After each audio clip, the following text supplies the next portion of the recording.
Bismillahirrahmanirrahim. Today we will start momentum. So what is momentum? Momentum of a body is defined as the quantity of motion of a body. ठीक है. Momentum तो momentum क्या बताती है? Quantity of motion. तो जितनी ज़्यादा motion होगी किसी बॉडी में उतनी ज़्यादा मोमेंटम होगा. यानी अगर बॉडी रेस्ट में है तो उसका मोमेंटम क्या होगा? ज़ीरो होगा. तो बॉडी के अंदर जब भी मोशन पैदा होगी तो उसके अंदर मोमेंटम पैदा हो जाएगा. ठीक है. तो अगर किसी बॉडी में मोशन पैदा हो रही है इसका मतलब है उसको उसको क्या मिल रही है? वेलोसिटी. ठीक है. उसकी वेलोसिटी बढ़ रही है. तो मोमेंटम के अंदर पहली चीज़ जो तो मोमेंटम क्या चीज़ है?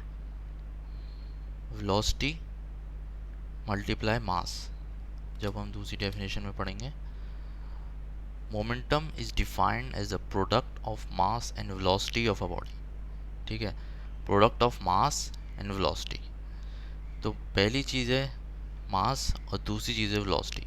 ठीक है. वेलोसिटी वो चीज़ है जो आपको बताती है कि बॉडी मोशन में है या नहीं. ठीक है.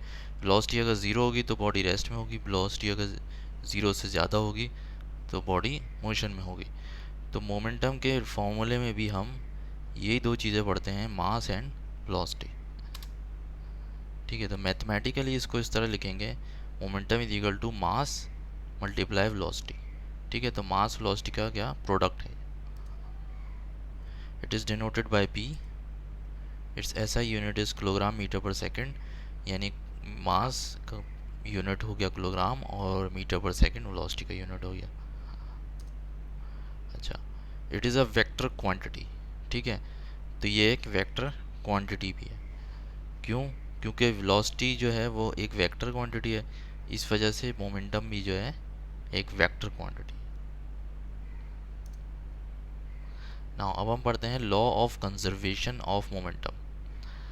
अब देखें, जो कंजर्वेशन ऑफ मोमेंटम है इसका क्या मतलब है कि मोमेंटम जो है वो कंजर्व रहता है, यानी कि महफूज रहता है. ठीक है.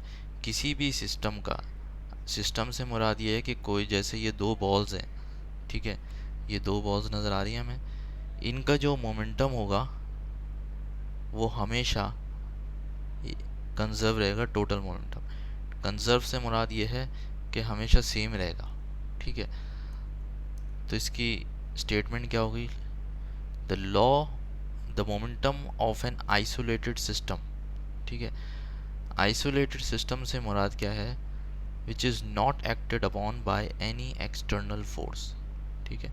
तो आइसोलेटेड सिस्टम का मतलब ये है कि जिसके ऊपर कोई एक्सटर्नल फोर्स ना लग रही हो. यानी अगर ये दो बॉल्स जो हैं ये मूव कर रही हैं तो इनके ऊपर कोई एक्सटर्नल फोर्स नहीं लग रही. ठीक है. ये मूव कर रही हैं ये वेलोसिटी, अपनी वेलोसिटी से, लेकिन इनके ऊपर कोई एक्सटर्नल फोर्स नहीं लग रही. तो हम ऐसी सिस्टम को कहेंगे आइसोलेटेड सिस्टम. ठीक है. तो आइसोलेटेड सिस्टम जो है मोमेंटम का वो ऑलवेज रिमेन्स कांस्टेंट. ठीक है. तो कांस्टेंट रहता है मोमेंटम सिस्टम का. ठीक है. इसको हम कहते हैं law of conservation of momentum. अब इसको समझ लेते हैं कि किस तरह जो है आइसोलेटेड सिस्टम के जो मोमेंटम है वो किस तरह कांस्टेंट होता है. अब ये दो बॉल्स जो हैं इनिशियली हम इनको वेलोसिटी u1 और u2 से डिनोट करेंगे. यानी ये जो पहली बॉडी है ये मास m1, इसका m1 मास होगा, इसका m2 मास होगा, और इसकी वेलोसिटी जो होगी वो u1 होगी, इसकी वेलोसिटी u2 होगी. फिर ये आपस में कोलाइड करेंगे. ठीक है. सपोज़ कर लें कि ये ज़्यादा वेलोसिटी से जा रहा है और ये कम वेलोसिटी से. ठीक है. तो जो u1 है, यानी जो बॉडी है, पहली बॉडी है, वो दूसरी बॉडी से कोलाइड करेगी. तो जब वो इससे कोलाइड करेगी, टकराएगी, तो ज़ाहिर बात है पहली की वेलोसिटी कम हो जाएगी और दूसरी की वेलोसिटी बढ़ जाएगी. ठीक है. तो फिर इनकी वेलोसिटी u1 नहीं रहेगी बल्कि v1 हो जाएगी. ठीक है. तो आफ्टर कोलिजन इनकी वेलोसिटी क्या होगी? v1 v2. Okay. Now before collision, तो बिफोर कोलिजन जो है, अगर हम मोमेंटम निकालें पहली बॉल का, तो वो सिंपल मास इंटू वेलोसिटी हो जाएगा। तो बिफोर कोलिजन जो है वेलोसिटी u1 थी, ठीक है, पहली बॉल की, तो m1 u1 हो जाएगा। इसी तरह मोमेंटम ऑफ सेकंड बॉल, ठीक है, सेकंड बॉल जो है उसका मोमेंटम हो जाएगा m2 u2, सिंपल, ठीक। तो अगर हम total momentum of the system यानी दोनों बॉल्स का मोमेंटम निकालना चाहें तो इन दोनों को हम ऐड कर देंगे सिंपली, ठीक है, ये दोनों ऐड हो गए। नाउ आफ्टर कोलिजन, कोलिजन के बाद इनकी वेलोसिटी चेंज हो जाएगी, तो मोमेंटम हो जाएगा m1 v1 m2 v2, ठीक है।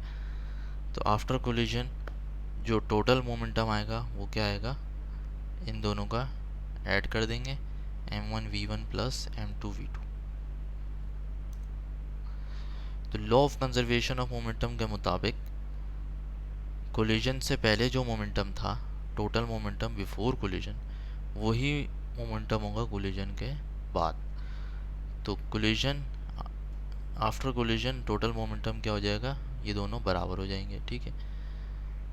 तो बिफोर कोलिजन जो था वो ये था m1 u1 m2 plus m2 u2, और आफ्टर कोलिजन था m1 v1 plus m2 v2।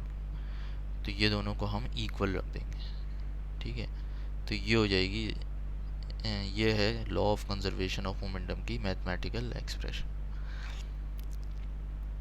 ठीक है। तो इसमें जो है दो बॉल्स हैं, उनका मोमेंटम बिफोर कोलिजन और आफ्टर कोलिजन सेम रहेगा। इसकी प्रैक्टिकल एग्जांपल्स अगर हम देखना चाहें दुनिया में, तो इसकी प्रैक्टिकल एग्जांपल ये हैं कि जैसे गन की एग्जांपल थी कि गन और बुलेट, अगर हम उसके अंदर बुलेट फायर होती है तो गन को हमेशा पीछे की तरफ धक्का लगता है, ठीक है, जो कि हमें अपने हाथ में महसूस होता है। तो गन जो है और बुलेट, ये दो आपस में दो बॉडीज़ हैं, ठीक है। एक गन की जो है वो मोमेंटम जो है वो ज़ीरो होता है क्योंकि गन हमारे हाथ में होगी, तो जितना भी मोमेंटम होगा वो बुलेट के पास जाएगा, और बुलेट के अंदर जो मोमेंटम होता है वो सबसे ज़्यादा होता है, ठीक है, सारा मोमेंटम बुलेट के अंदर होता है। इस वजह से बुलेट बहुत हाई वेलोसिटी से फायर होती है। इसी तरह अगर ये बुलेट जो है, अगर इसके पास मोमेंटम ना हो तो ये किसी दीवार में घुसने की ताकत नहीं रखती, ठीक है, किसी भी जो है किसी भी चीज़ में पेनेट्रेट नहीं हो सकती। अगर हम फ़र्ज़ करें कोई पत्थर या बॉल लें और उसको दीवार पे मारें, तो क्या दीवार पे वो दीवार में घुस जाएगी? नहीं, दीवार में नहीं घुसेगी क्योंकि उसके पास मोमेंटम ही नहीं है, ठीक है। तो हमने जो उसको मोमेंटम दिया वो इतना ज़्यादा नहीं था कि वो बॉल या वो पत्थर जो है वो दीवार में घुस जाए। लेकिन अगर हम गन से फायर करेंगे बुलेट, तो वो बुलेट दीवार में घुस जाएगी क्योंकि उस गन की वजह से जो बुलेट का मोमेंटम है वो बहुत ज़्यादा है, ठीक है। तो बुलेट की वेलोसिटी भी बहुत ज़्यादा होती है, इस वजह से उसका मोमेंटम भी बहुत ज़्यादा होता है, तो वो दीवार में घुस जाती है। दूसरी चीज़ मोमेंटम की आपको पता है, मास, यानी मास अगर ज़्यादा होगा तो भी मोमेंटम ज़्यादा होगा। इसकी एग्जांपल ये ले लें कि आपके जो सामने अगर कोई ट्रक आ रहा है, ठीक है, और एक बाईसाइकिल आ रही है, बाईसाइकिल का मास कम है, ट्रक का मास बहुत ज़्यादा है, तो आप किसके अंदर मोमेंटम ज़्यादा होगा? ज़ाहिर बात है ट्रक के अंदर मोमेंटम ज़्यादा होगा और बाईसाइकिल की मोमेंटम कम होगा। तो ट्रक जो है उसको रोकना बहुत मुश्किल होगा, ठीक है, क्योंकि उसके अंदर मोमेंटम ज़्यादा है, और बाईसाइकिल को रोकना बहुत आसान होगा, उसको आप रोक सकते हैं आराम से क्योंकि उसके अंदर मोमेंटम कम है, ठीक है। तो मास जितना ज़्यादा होगा उतना ज़्यादा मोमेंटम होगा। इसी तरह वेलोसिटी जितनी ज़्यादा होगी उतना ज़्यादा मोमेंटम होगा, ओके।